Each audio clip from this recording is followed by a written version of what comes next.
अथ श्रीगायत्री अष्टकम्। सुकल्याणीं वाणीं सुरमुनिवरैः पूजितपदां शिवामाद्यां वन्द्यां त्रिभुवनमयीं वेदजननीं रां शक्तिं स्रष्टुं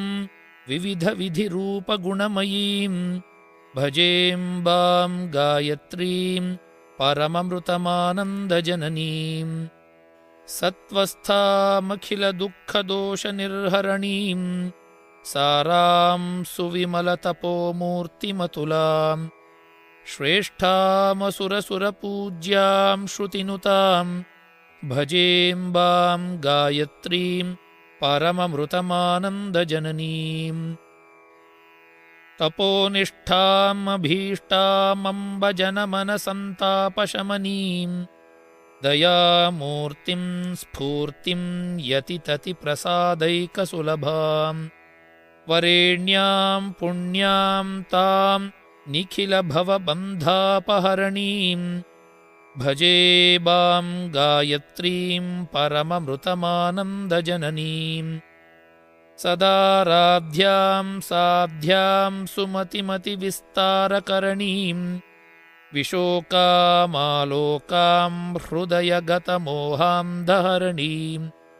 परां दिव्यां भव्यामगमभवसिन्ध्वेकतरणीं भजेऽम्बां गायत्रीं परममृतमानन्दजननीम्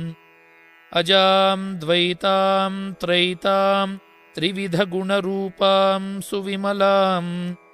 तमोहन्त्रीं तन्त्रीं श्रुतिमधुरनादां रसमयीं महामान्यां धन्यां सततकरुणशीलविभवां भजेऽम्बां गायत्रीं परममृतमानन्दजननीम्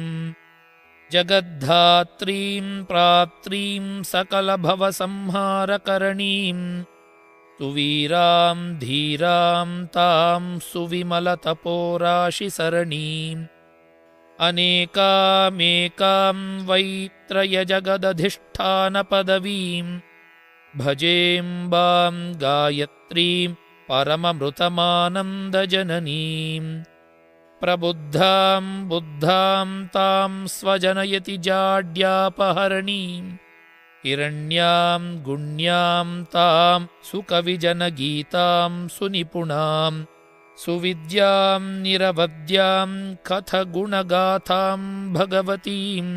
भजेऽम्बां गायत्रीं परममृतमानन्दजननीम् अनन्तां शान्तां यां भजितबुधवृन्द श्रुतिमयीं